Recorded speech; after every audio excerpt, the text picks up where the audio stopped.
So now I'll be off sound as well and just doing Facebook Live. Okay, great. So Stephen, are you there? Should we let them in? Yes.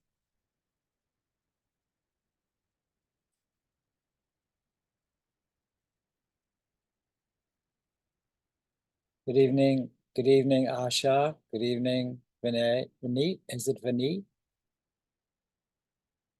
Vineet. And Stephen, good evening. You're muted. You're muted.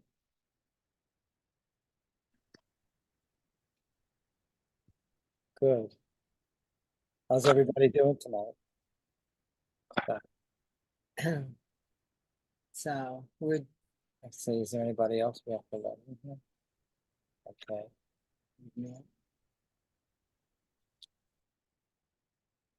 So we're Helene and David. Helene and David, and we're our co-hosts tonight for Mynoo's wonderful downloads from Spirit, you know, All the about wonderful information that comes through her every single week. And this is all about social well-being. And it's today. distractions. Actually, it's Seven about distractions that, yes. that can interrupt you. And how do you recognize distractions, disruptions in your life, so that you can stay on top of having a wonderful social well-being. So we're going to learn tonight what are some of the things that block our path, and that's very exciting, isn't it? Yeah, very. So Mynoo will be with us in a moment. I think she's there now. She, Yes. So welcome everybody, and I think whenever Mynoo's ready to begin, we're all waiting with great anticipation. Thank you, thank you, thank you. So thank you for hosting, and welcome everyone. This is like David and Helene here, the co-creators of Think Positive World. What a powerful foundation for social well-being. So the perfect hosts for our session today. So let's begin. And both of you remember you're representing an archetype of human. So anytime you feel that there is something that you would like to share, or any particular question that you may have, or clarification, then just go ahead and ask that, and I'll bring you in at the appropriate break. Thank you. Okay, thank you. And you will summarize at the end for everyone as well. Okay. So let's begin our session. It's on social well-being. So first of all, this series, sorry, the Human Miracles, is all about our learning that within this human form, we have everything that it takes for us to be able to fire on all cylinders. There are 6 cylinders that we have present to us. So even if one seems off, you can use the others to restore and recover from. So the 6 cylinders are physical, mental, emotional, spiritual, social, and environmental. And through the Human Miracle series, which is a 52-part series, what I was shown were that when it comes to this human body, there are 12 building blocks. And social dynamics is one of those important building blocks. Yes, it is a cylinder, but it is also an important building block that makes up this human body. So expecting to be completely isolated, not interacting with any other living being, means we are actually not using an important building block. Because whatever said and done, you are always co-creating. And this planet isn't only about the human race. There are trillions and trillions and trillions of living beings that make up this planet. And there is a social dynamic even with those beings. And there is a social dynamic in the interplay that takes place between humans. So this session focuses on the distractions that we as humans can slide into, sometimes unbeknown to us. And it's these distractions that disrupt social well-being. And there are really only 7 of these distractions. That was the good news, considering how many distracting activities we can get into.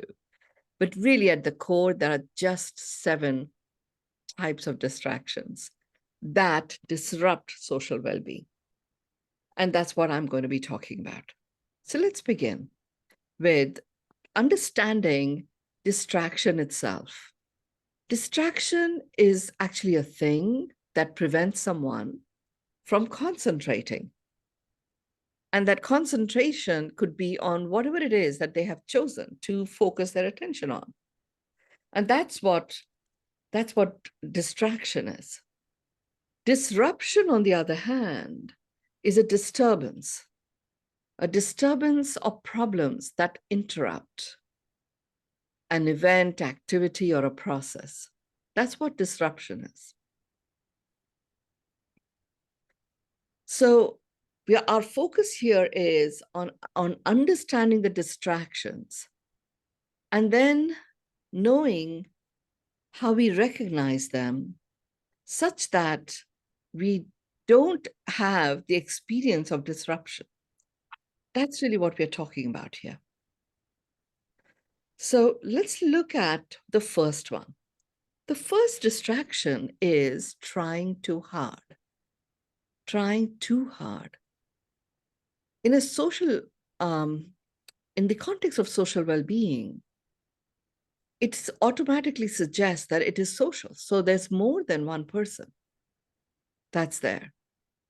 In a dynamic of 2, if one person's trying too hard, it actually creates an automatic pushback. There's a vibe about it. And the vibe is that of trying. Trying, many of you've heard me say, is just too trying in the sense that it is exhausting.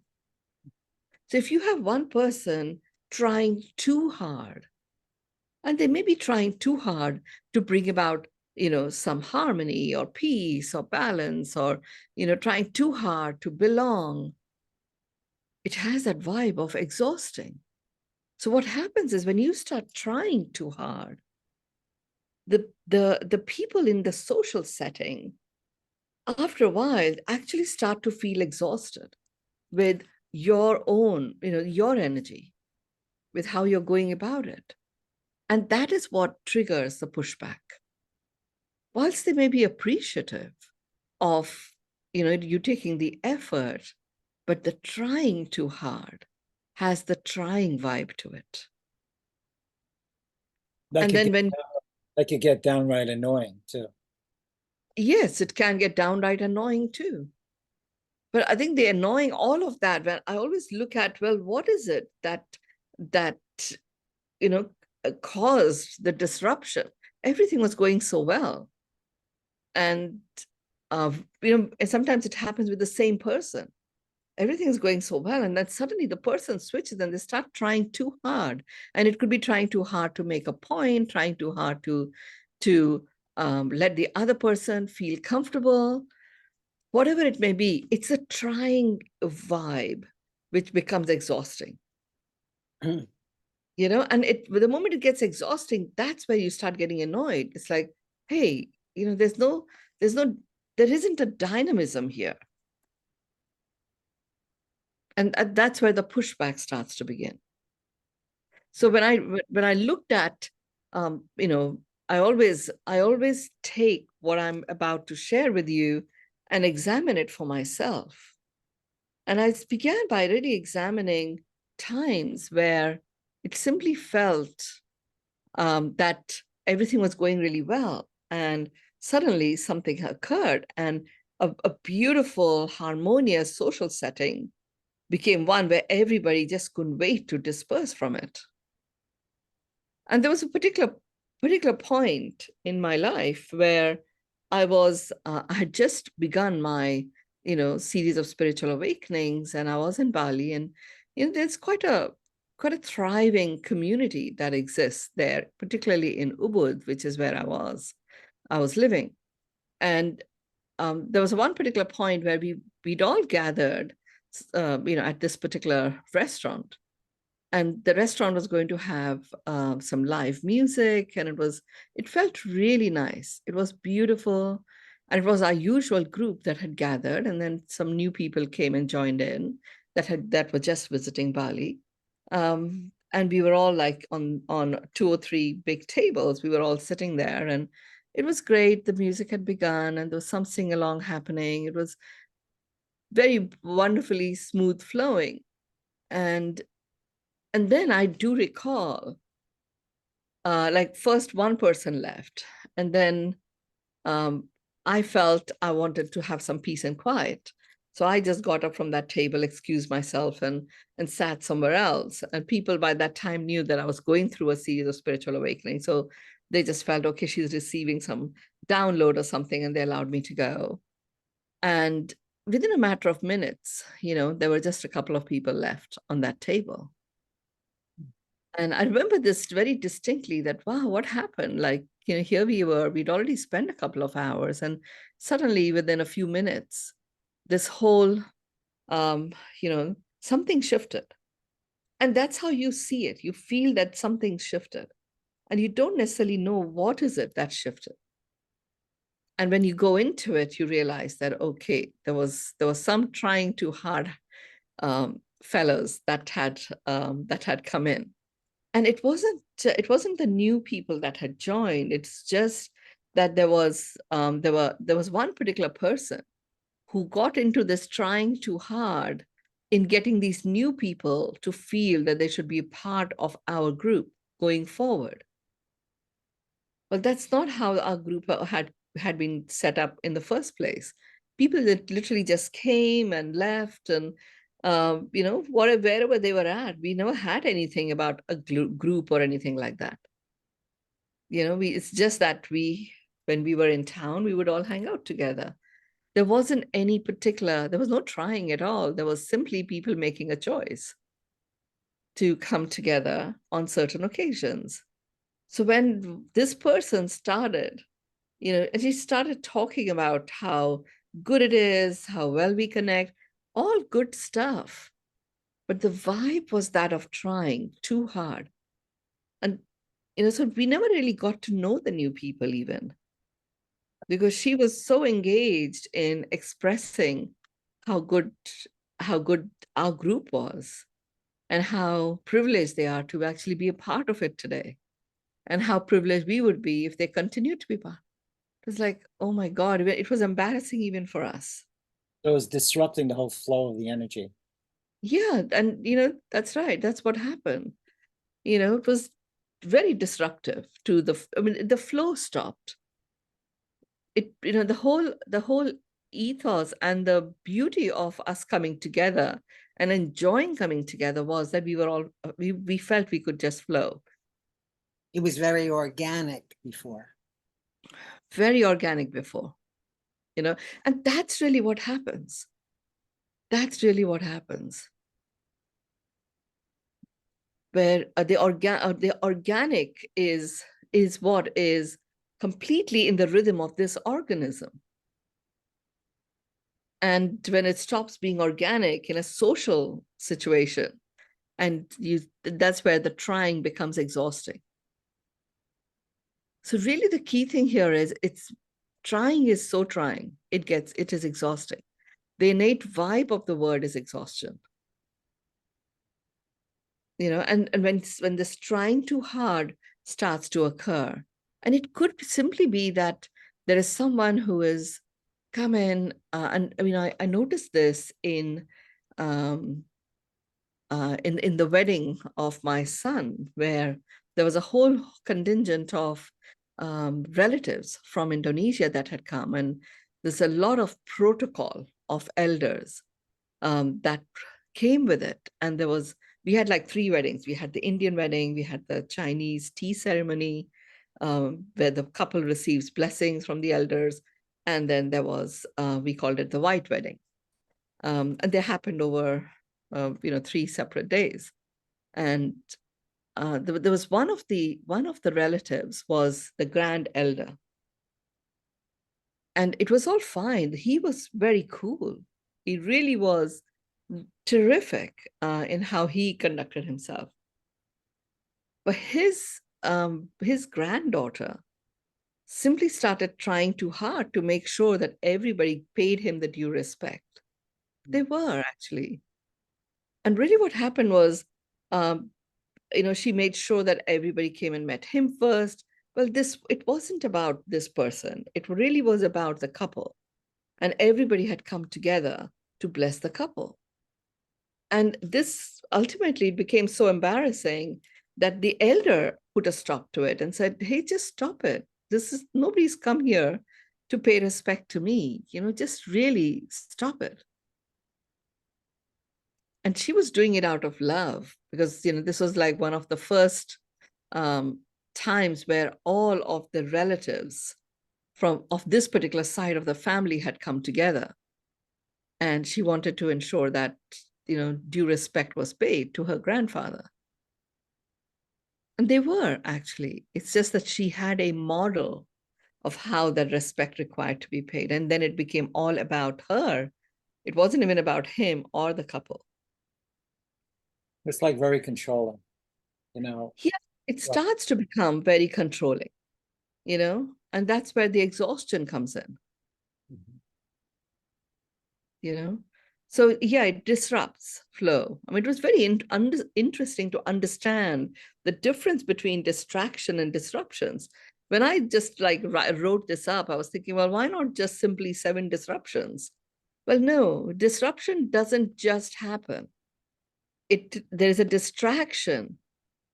Because if there is a disruption, it's very difficult to, protect yourself from disruptions. There is a whole host of things that can happen. In the context of social dynamics, in the context of this series, The Human Miracle, we are looking at ways in which we can do something about it. Now, we can certainly, prevent ourselves from getting distracted. So really all what happened was that, the granddaughter started actually getting distracted herself, forgot about why they were all here in the first place. And it really started becoming embarrassing for everyone. So trying too hard. We've all fallen in this trap, by the way. I mean, I certainly have in the past. So it's cringeworthy. Remember those moments. So I just wanted to ask you, doesn't the sometimes when you get distracted, isn't that largely, or could it be dependent upon your mindset? In other words, how easily agitated you could get. If you have a positive mindset and these kinds of things happen, it may not, penetrate your veil, if you will. Even then, she had a positive mindset, that we were all coming together. But because it was the key thing here is distraction is a distraction, and it's not all of them disrupt social well-being. It's not all distractions. There are 7, and that's what I'm talking about, right? So, celebrating a positive vibe, I mean, it may be a distraction from the conversation that was happening, but it's not something that disrupts social well-being. But I'm talking about there are 7. So as long as we keep our finger on the pulse of these 7, we are actually going to be fine. There won't be distractions that disrupt. Not all distractions disrupt social well-being. These 7 do. But it's a very good point of clarification that you brought up, to understand that it is not distraction per se.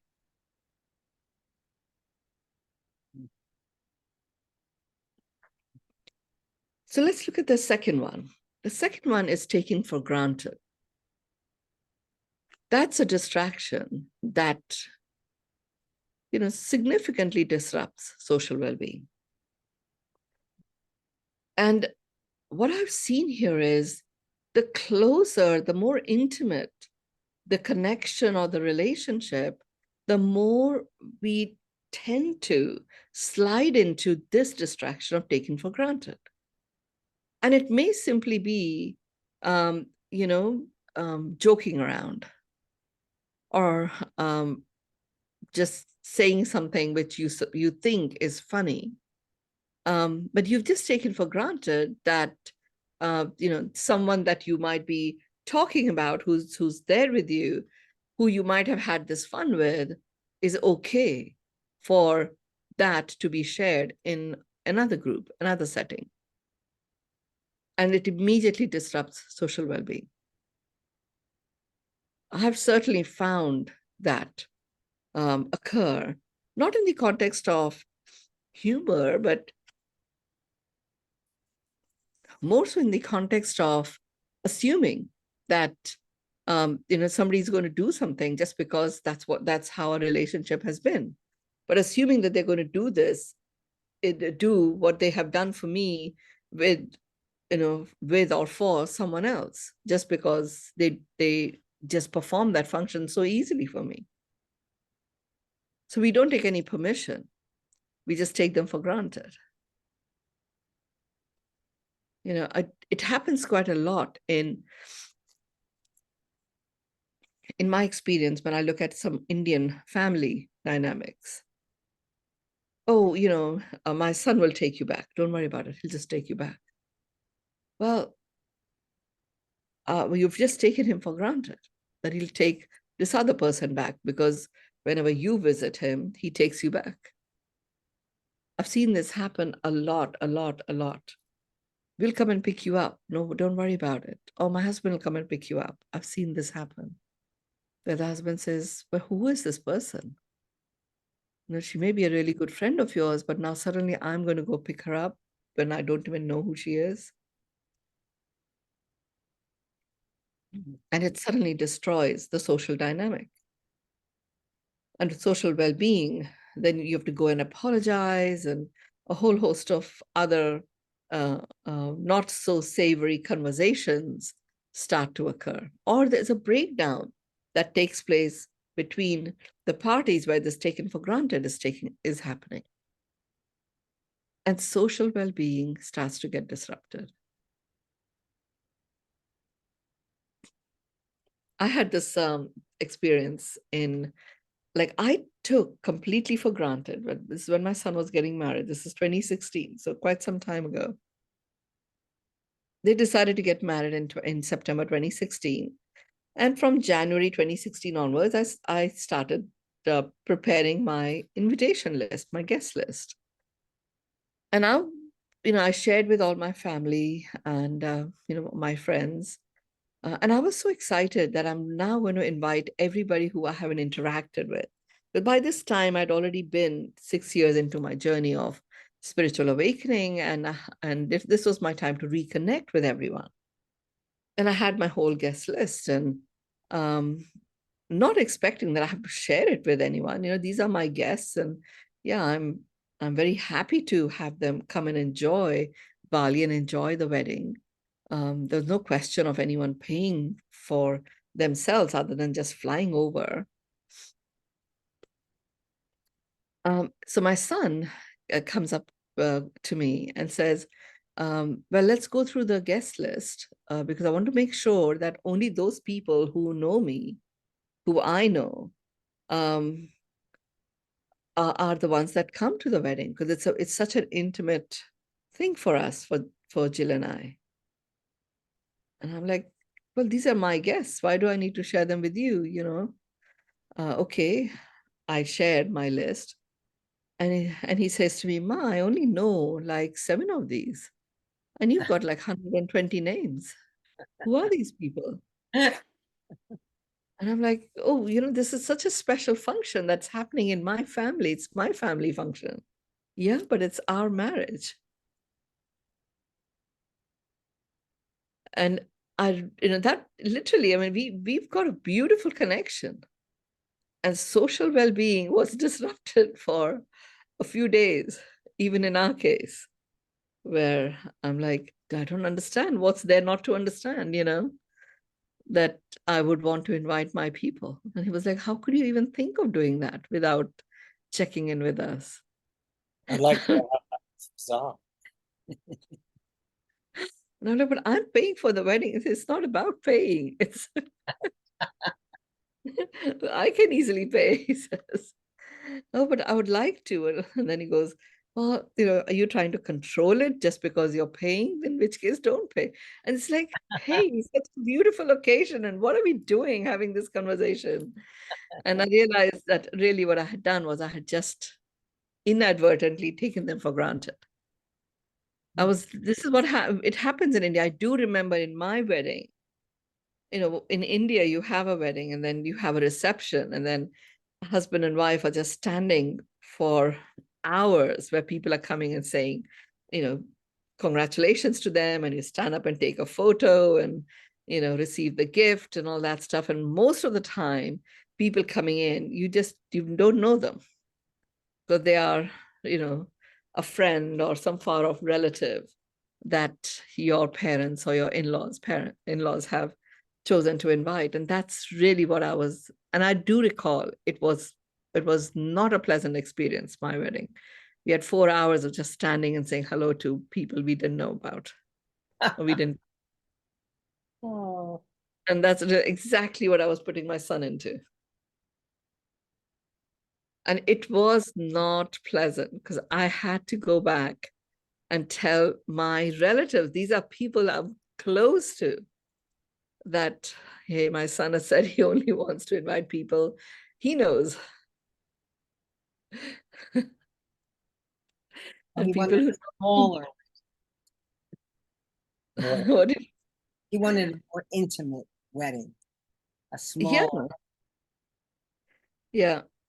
I remember at an affair many, many years ago, like somebody might come up and say, oh, I'm on the mother's side, the second uncle, a cousin, a distant cousin.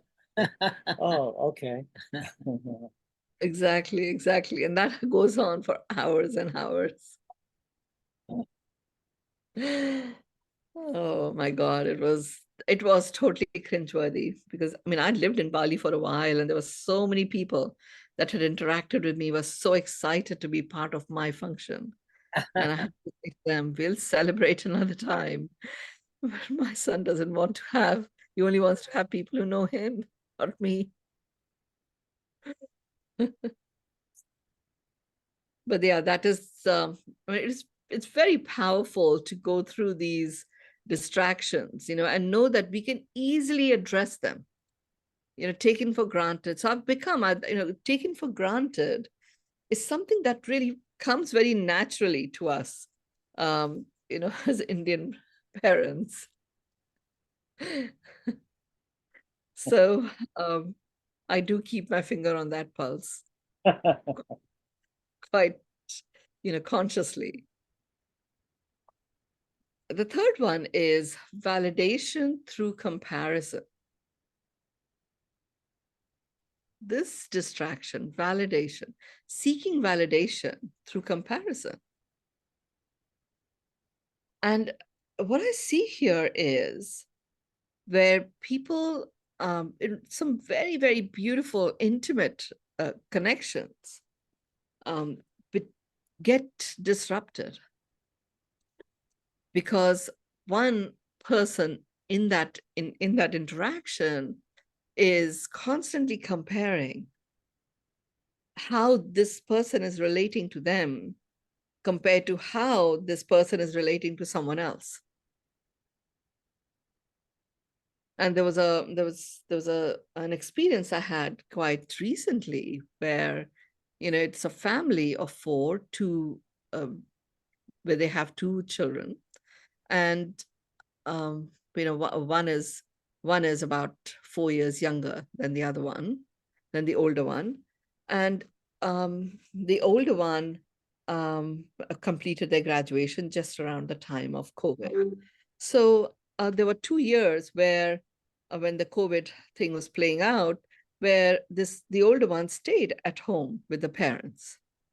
And there was no pressure on anyone to go out and find work or anything like that. It was all like, just fine. We are all safe. We are all together. The younger ones had a much higher Ivy League education, and has decided that whatever this person got educated in is not the career this person wants to now have, which is quite a shock, because more than $1 million have gone in this child's education. And then it's been nearly a year since this child has actually gone out and looked for a job, or looked for a way in which the child could be more meaningfully employed in being engaged in an activity that the person enjoys. And then there was this conversation about the parents wanting to make it very clear what they are going to leave for the two children when they, as a part of their inheritance, and that they would really like the children to have an opportunity to use what they're going to leave for them from now itself, so they can guide them on using it more judiciously, rather than find that they have to deal with it after they're gone. And whatever this is, whatever the sum that they were going to come up with would be it for the kids, and everything else from their own hard work, they're actually going to give back to society. Now, I've seen this happen in many occasions where I've worked with people to do it in a beautiful way. That the younger child goes into, but you did this for the older one. The older one you paid for the older one to have 2 years of doing nothing. And now for me, you're saying that I have to use the inheritance to fend for myself. Well, that's not what they were saying. The inheritance was the inheritance. They were just saying, we've already given you your education. We've given you many opportunities that you can take forward and find a meaningful way in which you can be engaged in society. But this is like such a beautiful family, wonderful relationship with each other that they've shared over the years. And just because the younger one was seeking validation, and the way she was going, the way that this child was going to get validated was by comparing how the parents had interacted with the older sibling. The social well-being of this beautiful, loving family construct just started fizzling out. It was disrupted significantly. And this was an example which I had this particular distraction, and it was a complete distraction. This second, the younger child has already had a year's sabbatical after the degree that she got and came back to her family with. But none of that was being taken into account. And there was like all these heated conversations that started occurring. And my reaction to that was that, look, let's take this as expression of whatever it is that's in people's minds. Let's unconditionally allow everyone to say whatever is on their minds. Your social well-being is not going to be directed by or disrupted by someone sharing what's on their mind. Let's not get distracted by the fact that there is so much care in this family, that you're actually giving such a beautiful foundation to your children, whilst you can support them to make the most of what it is that you're leaving for them. And they don't have to be taken advantage of by anybody else after you're gone. And you still have good, 20, 30 years where the children can be supported. Let's just really remember what's going on here. So something really positive turned into like a jealousy kind of thing. Yeah. And there's great love between the siblings. Their interaction is not jealousy. But on this particular discussion, just because the distraction became seeking validation by comparison, it became, it literally, disrupted their social well-being. It The could have good also, thing, it could have also been about the money. In other words, all of a sudden, finances pop in, yeah. and people get a little Around money. around money. You're crazy. They start getting, That is what that happens all the time, right? Around money, comparison around money happens all the time. And social well-being gets disrupted. It doesn't have to be that way. Families. I mean, how many families do you know? I know we know many where the money. they don't talk for years because of situations like that. Yeah. And this one could have gone in that direction very easily. But we were in the middle of doing this quite a big body of work where I was like, let's just really get whatever the thoughts are on the table. And remember, they're just thoughts. And thoughts are always stationed in past or future. Acknowledgement is what you relate to in the moment. That's not a thought. You're just acknowledging what is. And that is how it came out, because the younger sibling may have just held on to this for God knows decades. So yeah, this is an important distraction to be aware of that disrupts social well-being. Validation through comparison. So when I hear people comparing, I always look for, well, what's at the root of this? Is there a validation seeking? Would you say insecurity? Yeah, insecurity. Yes. Yeah, it is an expression of insecurity. Because the younger sibling kept saying, it's as if I'm not as important as the older one. Yes. Well, actually, it was circumstantial. It just happened to be COVID and everybody was locked in.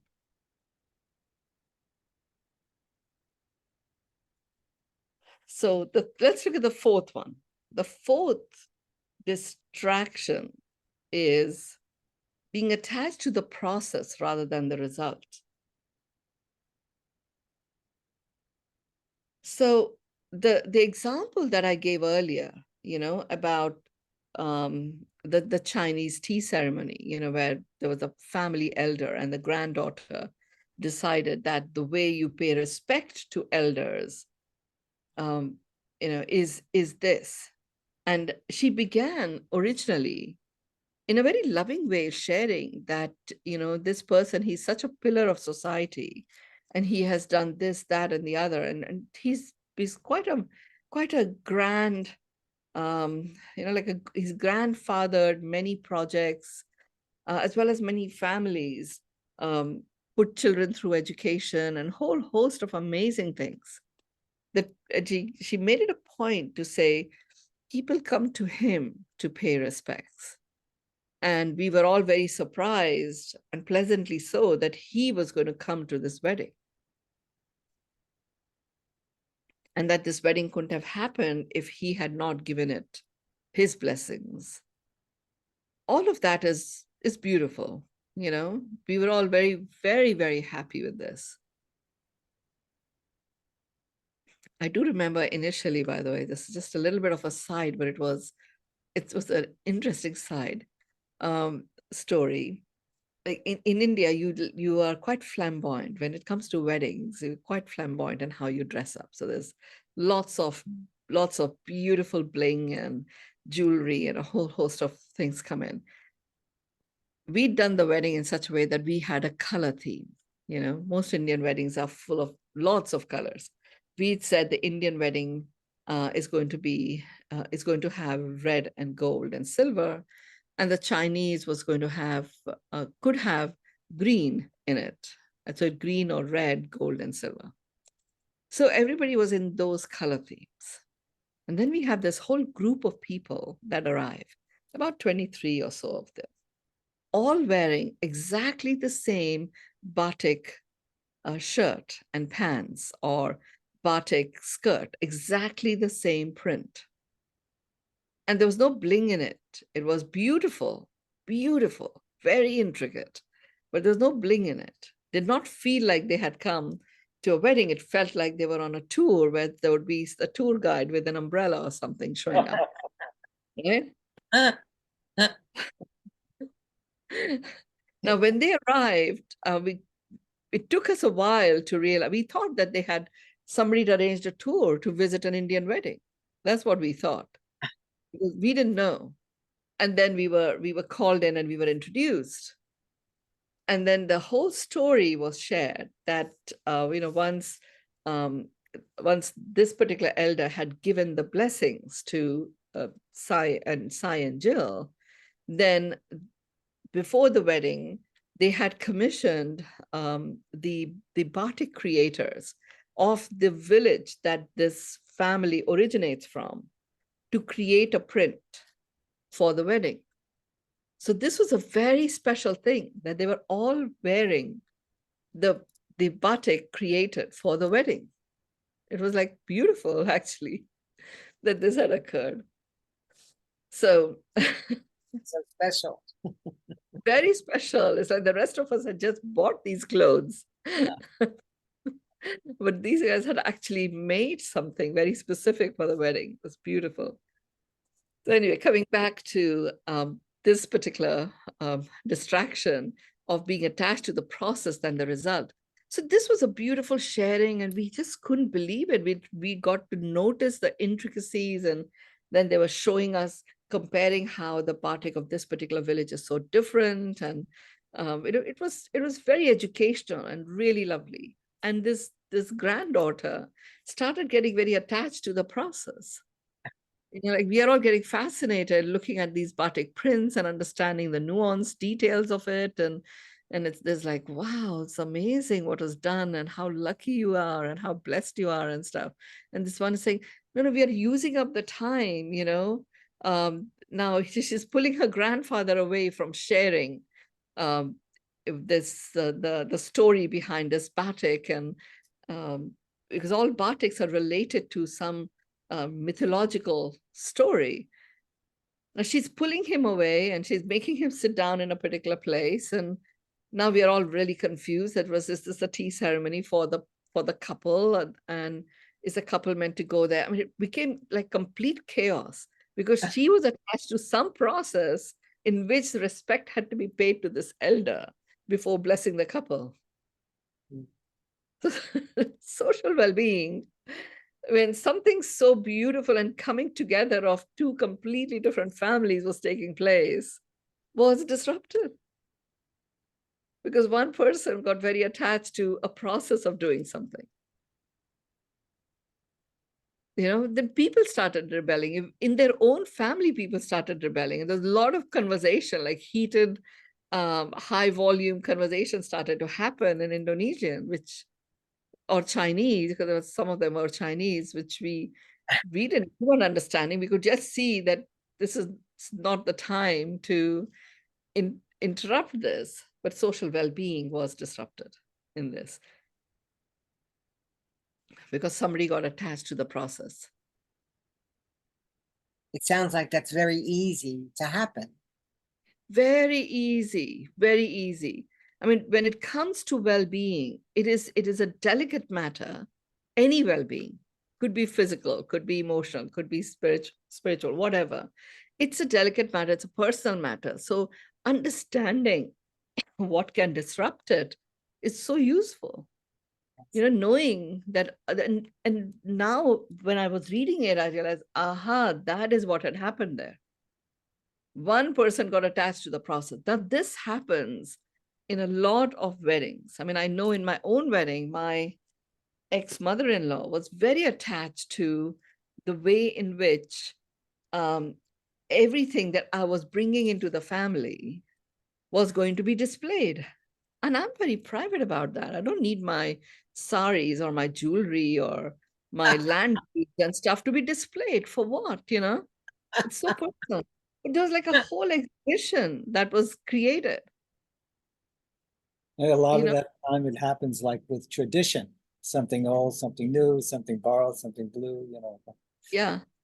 Yeah, and I mean, like she was like, there was so much to do, but she wanted to write little stories about different jewelry. There was something that I had from my grandmother, and it was like how much gold is in it, how many rubies are in it. I'm like, what is all this? This is something so personal. I know there was one particular point I said, I actually don't want to take. I'm not bringing anything. I'm not taking anything with me. She didn't want that either. She says, no, it has to be there. It has to be on display. Now that may be part of her tradition, but she got so attached to the process of it. It was her tradition. Yeah. Well, I mean, I don't know. Like you can always break tradition. We were breaking tradition. We were not from the same, I was from I was from one particular state and he was from completely a different state. We were breaking tradition anyway. So why follow this one? But she just got attached to the process. That's all. And forgot that, she's wants to share this with great joy because this is the first wedding in her family. So then the joy was lost. Social well-being was not there. Wow. And she'd activated the rebel genes in both me and my ex-husband. We just wanted to rebel. Right. But it's similar, got attached to the process rather than result. What's really Yeah. great in what you're doing tonight is all these stories are making it very interesting to relate to what you're saying, to all these different. Yeah. So it's worth looking at. There's someone that I do some work with, and talking about, I have to also keep track of time because we've got quite a few others to go to, but I want to share this particular story. There were two brothers. They were like literally 1 year apart, and they were very, very close growing up, and be a fabulous relationship. They get married, the great relationship is there. And I don't know what occurred, because this is somebody else. It's not in my family, it's somebody else.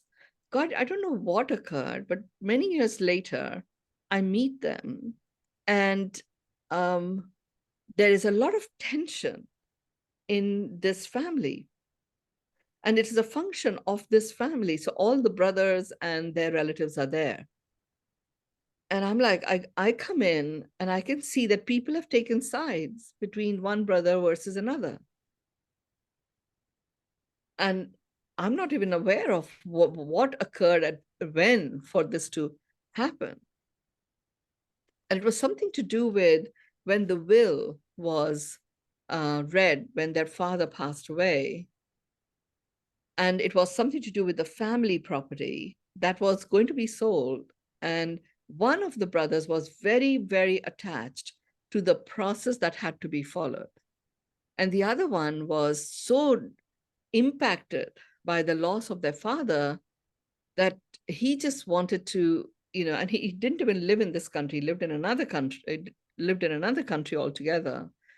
He just wanted to be left alone to cope with this rather than be pushed to agree to a particular process for the sale to occur. He wanted to process his grief. And that created the rift between them. One became very attached to the process and therefore did not process his grief about the father, but became very like, or maybe that is how he chose to process it, but becoming very methodical and, like pushing ahead with executing the will fully, step by step by step. And that created a rift between them. Fast forward many years later, that rift still continues, but it originated at a particular point in time where one had got very attached to the process than the result itself. So it shows up in a variety of ways, just know that when it comes to social well-being, if your social well-being is disrupted, then it will be one of these 7 distractions. You don't need to look anywhere else. Find which of these it is, and then you can take some action about it. The 5th one is, it's all about me rather than there is only me. So this one is, the reality is there is only you. Your experience of your world is it's a function of your choices. You can think positive in any situation, acknowledging what is going on, what may not be acceptable. There's still something positive. You can choose to adopt that approach. And you can choose to slide into blaming and then playing maneuvering and manipulation games to make the most of the situation, whatever it may be. It's your experience is a function of your choices. So there is really only you. There is only how you choose to react to something. Reaction, remember, is a reactivation of an emotional trigger, or how you choose to respond to something. It's your choice. Respond is reestablishing a bond. And really what happens here is, so there is only you. And where social well-being gets disrupted is when people forget that, and it becomes all about them, as opposed to, there is only me, I make my choices, I can go inwards at this point and choose how I'm going to respond to something. It switches and it becomes only about them. Well, this person didn't do this for me, that person didn't do that for me, this should have happened, and it has caused this discomfort or that discomfort. It becomes all about you. That disrupts social well-being big time. Like the story that I talked about, the couple and their two children. Instead of it being about how fortunate are we that our parents at this young age are actually giving us our treasure trove and offering to pay for professional advisors who can support us to have this treasure trove generate, ongoing funding for our lifestyle. How amazing is that? What a phenomenal foundation. Great idea. That's a great idea. Yeah. Do it that way. Yeah. And instead, it became all about this one person. I mean, to such an extent, like what the parents were saying is, this is the pot we are giving it. It's a substantial pot. I know if I got that pot, even now, for the rest of my life and possibly another 2 generations after me, we will be able to just use the pot to generate more and more to be given. If I was to just, it was a substantial pot. And what they were doing was they were offering to pay for professional advisors as well to support them. Instead, it became about, well, you paid for the elder one for 2 years to sit at home and do nothing. And you're asking me to use money from this. Well, you don't have to. You can go out and work. You've got, more than $1 million have been paid in your education. But because it became all about the person, then social well-being was disrupted and everybody was on the edge. And this can happen. I mean, I've shared a story just so that you can start thinking about where social well-being has been disrupted, whether this is the distraction that might be causing it, where it suddenly becomes all about you. And, the story of the two brothers who I reconnected with after many years, what happened was even though they were so close, when the execution of the will came about, one of the brothers got attached to the process rather than the result, and then it turned to, you don't trust me. Really, all that the other brother was saying was, just please let me process this. Let's not do anything for a period of time. You don't require the money. I don't require the money from the sale of the house. Yes, we've got some staff that work in the house. Let them continue working there. Let's just process this. And it went into this other brother going into, well, you don't trust me. And when any of the relatives will try and speak to him, and he says, well, you're in that person, in his camp. You go there. You don't trust me. It became all about him, not about that, that really he could have just simply gone in and within himself and chosen, what is it that matters to me? Now that dad is gone, mom's already in a bad state, these relationships matter. Didn't think about that. Became about him. I think that's in every situation, that's a perfect thing to bring up. What really matters here? Yeah. In that way. Yeah. We have 3 minutes left. These sessions are so rich. And we are presented by the divine with this human miracle, that can transform anything. The sixth distraction is control, where it's about either keeping control or giving over control, and then blaming when you've chosen to give up control. It is in a crazy way, it really disrupts social well-being. And this exasperation of the two brothers story I'm talking about, where the entire family and friends started taking sides, not realizing that they are even taking sides. That is a classic example of this whole, at one point, the brother who was grieving gave over control. He says, fine, if you don't want to wait, then you just take care of this. But then there was resentment about it. And the other one, and in that resentment, when people started taking sides, when the grief was over, then each one wanted to control how people thought and felt about them going forward. So control is a very big distraction. And instead, you could actually go into collaboration and co-creation.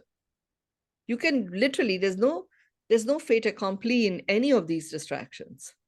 Once you understand that, that's the distraction that disrupted the social well-being, you can go and address it. And you can begin, and that's what I guided these brothers. I said, hey, let's really look at how you can collaborate at this point to complete on all of this old stuff that has happened and co-create your relationship, starting from a clean slate. And that's what we did, and turned the entire thing around. The seventh one is independence, codependence, rather than interdependence. I want to be independent. I mean, the story about the two siblings. I want to be independent. I want to be independent. Hey, but you're not giving me enough. Well, what happened to your independence at this point? And then very soon, when you relationships can very soon slide into codependence, where there's lots of expectations of each other. And that in itself starts to become stifling. And really what's called for that supports social well-being is recognizing that each of us is independent. And from time to time, we will choose to be interdependent to get certain things done. But we don't have to be doing it all the time. We are at time. So I'm going to bring you back in, David and Helene, to summarize and complete. Wow. Such wisdom, amazing, such beautiful. All of these distractions leading up to disruptions. I think there were so many pieces that were so many characteristics of someone's state of being, if you will, that come out of all this. And one I wrote down insecurity and insensitivity and self-centeredness comes out of all of these seven distractions. Yeah. Even though one of them is all about me, they all have a piece of that. Yeah. Yeah. Like, what do you bring to the table? Where are you at in the moment? Where are you have in the past that you're holding on to? All of these things impact all of these how you're handling the distractions and the distractions. Yeah. Are taking place. Indeed. So really examine where any of these distractions might be at the root cause of disruptions in a social well-being that you might have enjoyed at some point and you don't anymore. That's what I would say. Look at if there were any of these distractions at play and address it accordingly. Well-being is quite fluid, and it is a function of our choices. Really great stuff, Mynoo. You're always on the mark. And tonight was extraordinary. I mean, I enjoyed it so much. I always enjoy it, but tonight it just felt like the stories were so so real that everybody could relate to. Yeah. And thank you. Yes, and everybody wants to be thriving and working on all the cylinders. So you're at the top of your game. I mean, some of those stories remind me of that song, "It's My Party and I'll Cry If I Want to." Yeah, very true. I'll share some photos from the wedding just so you know what I was talking about. Yeah. Thank you, everyone. Namaste. Have a great weekend. Thank you for asking us stuff. Yes. You're very welcome. Thank you. Bye.